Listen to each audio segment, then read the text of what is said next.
राधे राधे। तो आज हम बनाने जा रहे हैं स्प्रिंग रोल। स्प्रिंग रोल बनाने के लिए यहाँ पे मैंने एक बाउल के अंदर पत्ता गोभी, गाजर, शिमला मिर्च और प्याज मैंने यहाँ पे बिल्कुल बारीक बारीक सब्जियों को काट लिया है। जितना बारीक हो सका है एक साथ काट कर, और मैंने इनको बिल्कुल बारीक काटने के बाद तो क्या होता है कि हमारी जो सब्जियाँ हैं वो पानी छोड़ देती हैं। तो एक कपड़ा लेके, पतला सा सूती कपड़ा लेकर मैंने उसके अंदर सब्जियों को अच्छे से निचोड़ लिया है। जो भी एक्स्ट्रा पानी है वो सारा निकाल दिया है। तो यहाँ पे मैंने एक प्याज और ली है जिसको मैंने इस तरह से थोड़ा सा रफली चॉप्ड कर लिया है।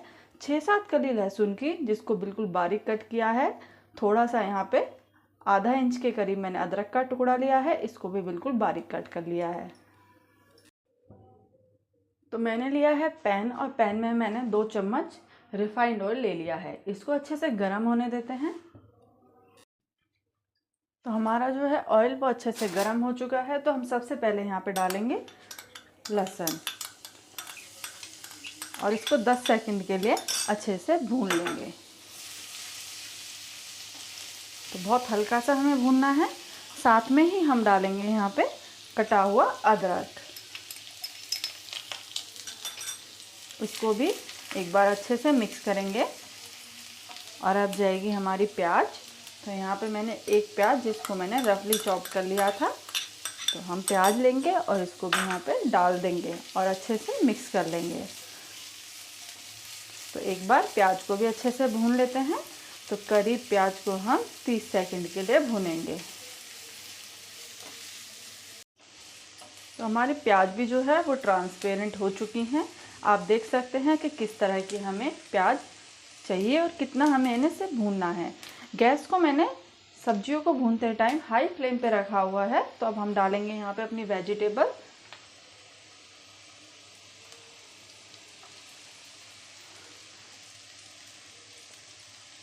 तो हमारी जो सारी सब्जियां हैं, सबसे ज़्यादा पत्ता गोभी होनी चाहिए, उसके अकॉर्डिंग शिमला मिर्च, गाजर और प्याज हमारी आधी होनी चाहिए। जैसे कि मैंने आपको बताया है कि गैस को मैंने रखा है हाई फ्लेम पे। तो यहाँ पे सबसे पहले मैं डालूँगी सोया सॉस। तो मैंने आधा चम्मच के करीब यहाँ पे सोया सॉस का इस्तेमाल किया है। अब हम डालेंगे टमाटो केचप। तो 1 चम्मच के करीब हम यहाँ पे लेंगे टमाटो केचप। साथ में जाएगी पिज़्ज़ा सॉस। तो पिज़्ज़ा सॉस मैं यहाँ पे डाल रही हूँ 2 चम्मच के करीब, और 1 चम्मच टमाटो केचप डाला है मैंने, और आधा चम्मच के करीब सोया सॉस लिया है। तो अब हम यहाँ पे डालेंगे ऊपर से ब्लैक पेपर। तो हमने आधा चम्मच के करीब, यानी कि उससे भी कम चम्मच का चौथाई हिस्सा मैंने यहाँ पे ब्लैक पेपर लिया है। अब डालेंगे ऊपर से नमक टेस्ट टू अकॉर्डिंग, क्योंकि हमारी सॉस के अंदर भी नमक है, तो उसी के अकॉर्डिंग हम यहाँ पे नमक डालेंगे। तो अच्छे से हम सारी सब्जियों को मिक्स कर लेंगे, और तब तक हमें इन सब्जियों की भुनाई करनी है, तब तक कि हमारी सब्जियों के अंदर जो भी पानी हो वो अच्छे से ख़त्म ना हो जाए। वैसे तो जैसे कि मैंने आपको स्टार्टिंग में ही बताया था कि मैंने जो है सब्जियों को निचोड़ लिया था। अगर आप नहीं निचोड़ रहे हैं तो हाई फ्लेम पे लगातार चलाते हुए इस प्रोसीजर से आप इसे भूनें।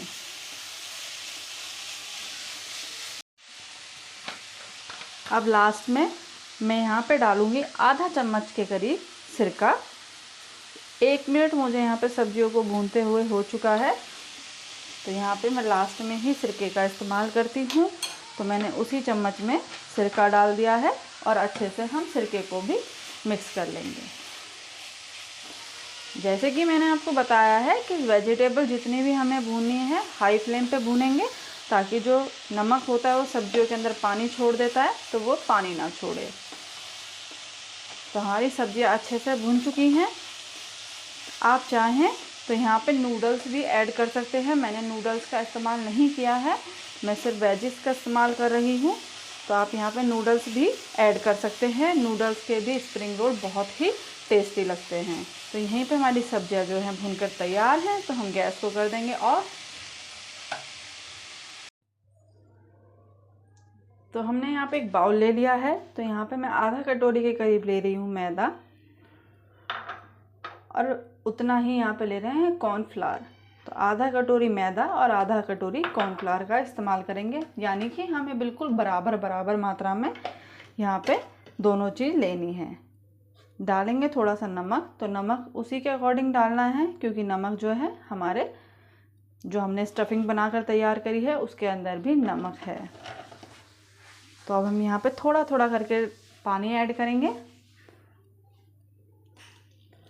तो एकदम से, जैसे कि मैं हमेशा बताती हूँ कि नहीं डालना है। तो हम इस तरह से धीरे धीरे करके यहाँ पे पानी ऐड करेंगे। तो अच्छे से बैटर को फेंटना है ताकि बैटर के अंदर कोई गुठलियाँ ना रह जाएं, और धीरे धीरे करके हम यहाँ पे पानी ऐड करेंगे। धीरे धीरे पानी ऐड करने से एकदम से हमारा बैटर जो है पतला नहीं हो जाता है। तो हमें धीरे धीरे करके पानी ऐड करते हैं तो हमारा बैटर ख़राब भी नहीं होता है। तो यहीं पे हम इसे अच्छे से करीब 1 मिनट के करीब हम अच्छे से फेंट लेंगे, ताकि हमारी बैटर के अंदर कोई गुठलियाँ ना रह जाएं। तो बैटर हो चुका है तैयार। तो हमें इतना पतला यहाँ पे बैटर चाहिए। तो मैं आपको चम्मच से दिखाती हूँ एक बार।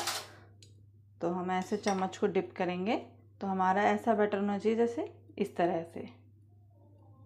तो हमारा बैटर बिल्कुल तैयार है। तो यहीं पे हम स्पून निकाल देंगे। तो अब इसे हम 10 मिनट के लिए रेस्ट पे रख देंगे।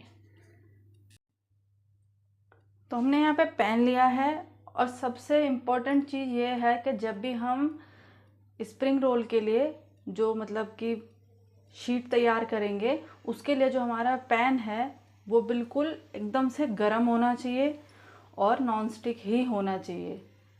अगर हम नॉर्मल तवे पे बनाएंगे शीट तो बिल्कुल भी नहीं बनेगी, वो चिपक जाती है। तो हमें नॉन स्टिक तवे का ही इस्तेमाल करना है।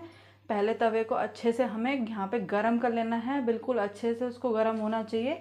उसके बाद हम बैटर यहाँ पे डालेंगे।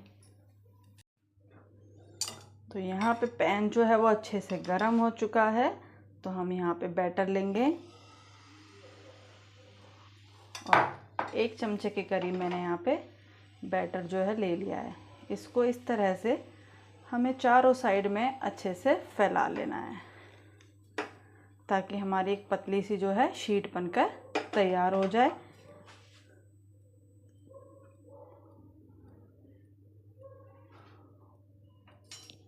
तो हमारे जो है अच्छे से फैल चुका है। तो जैसे ही ये सिकने लगेगा तो मैं आपको बताऊंगी कि किस तरह से हमें पता चलता है कि हमारा जो है शीट जो है पक चुकी है। तो आप यहाँ पे देखें कि हमारी जो शीट है ना वो साइड से अपने आप ही हटने लग गई है, और थोड़ा सा आप देख सकते हैं तो यहाँ पे थोड़ा थोड़ा छेद आने लगा है। तो इसका मतलब कि हमारी शीट जो है वो पक चुकी है। तो आप ये देखिए हमारी परफेक्टली शीट बनकर तैयार हो चुकी है। तो इसी तरह से हम सारी शीट को बनाकर एक प्लेट के अंदर निकाल लेंगे। तो ये देखिए हमारी शीट जो है वो तैयार हो चुकी है दोनों तरफ से। इसी तरह से हम अपनी सारी शीट बनाकर तैयार कर लेंगे। तो इसी तरह से हमारी दूसरी शीट भी तैयार है। तो इसे भी हम निकाल लेंगे। तो शीट के ऊपर मैंने यहाँ पे मैदा का इस्तेमाल किया है, सूखे मैदे का। तो इसी तरह से हम अपने, ये आपस में चिपकेगी नहीं, तो इसी तरह से हम दूसरी मैदा उस पे शीट पे भी हम जो है सूखा मैदा यहाँ पे अच्छे से डाल देंगे। तो इसी तरह से हम सारी शीट बनाकर तैयार करेंगे। तो हमारी शीट जो है बनकर तैयार हो चुकी हैं। तो ये देखिए आप, यहाँ पे हमने सूखा मैदा इसीलिए डाला था तो हमारी एक भी शीट जो है वो बिल्कुल नहीं चिपकी है। और आप ये देखिए ये बिल्कुल पतली शीट बनकर हमारी तैयार है। तो इसी तरह से हमने सारी शीट जो है बनाकर तैयार कर ली हैं। आप इस तरह से शीट बनाकर इन्हें फ्रीज़र के अंदर भी स्टोर करके रख सकते हैं 1 से 2 महीने के लिए, और तब भी आप यूज़ करें। इन्हें निकाल के नॉर्मल टेम्परेचर पे 1 से 2 घंटे के लिए रख दें। उसके बाद आप अपने स्प्रिंग रोल बना सकते हैं। तो मैंने यहाँ पे एक कटोरी में ले लिया है थोड़ी सी मैदा, और इसका हम एक गाढ़ा सा बैटर बनाकर तैयार करेंगे। तो हमने अच्छे से फेंट कर इस तरह से यहाँ पे गाढ़ा बैटर मैदा का बनाकर तैयार कर लिया है, जिसको हम सेलरी भी बोलते हैं। तो अब हम आगे की तैयारी शुरू करते हैं। हमने ले ली यहाँ पे शीट, और जो हमने स्टफिंग बनाकर तैयार करी थी वेजिटेबल की, हम यहाँ पे वो ऐड करेंगे। तो इस तरह से हम यहाँ पे अपनी सब्जियाँ जो हैं वो लगा देंगे। अब हमें क्या करना है, जो हमने मैदा की सैलरी तैयार की थी वो इस तरह से थोड़ा थोड़ा यहाँ पर लगाएंगे, थोड़ा दूसरी साइड में भी लगाएंगे। तो हमें इस तरह से इसको यहाँ पे फोल्ड करना है, इस तरह से बिल्कुल आराम से। अब हम फिर से यहाँ पे थोड़ी सी मैदा की जो हमने सैलरी बनाकर तैयार करी है उसको फिर से लगाएंगे, और उसके बाद बिल्कुल हल्के हाथ से हम यहाँ पे इसको इस तरह से पलटते जाएंगे, इस तरह से सेट करते हुए। तो यहीं पे हम यहाँ पे फिर से मैदा का बैटर जो है उसको लगाएंगे। थोड़ा अच्छे से लगाएं ताकि जो हमारा स्प्रिंग रोल है ये चिपक जाए।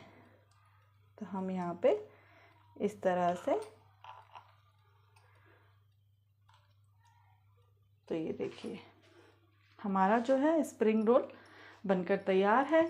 इसी तरह से हम सारे स्प्रिंग रोल बनाकर तैयार कर लेंगे और प्लेट के अंदर निकाल लेंगे।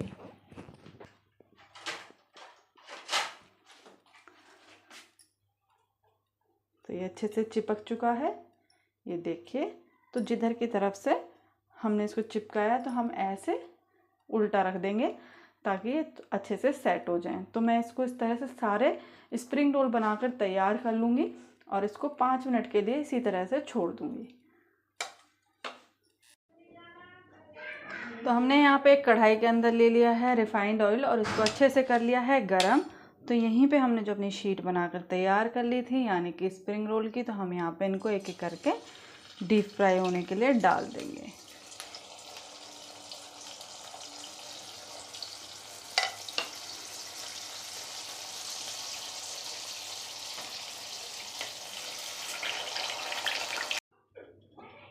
तो स्प्रिंग रोल जो है हमारे बनकर तैयार हैं, तो मैं आपको इन्हें सर्व करके दिखाती हूँ।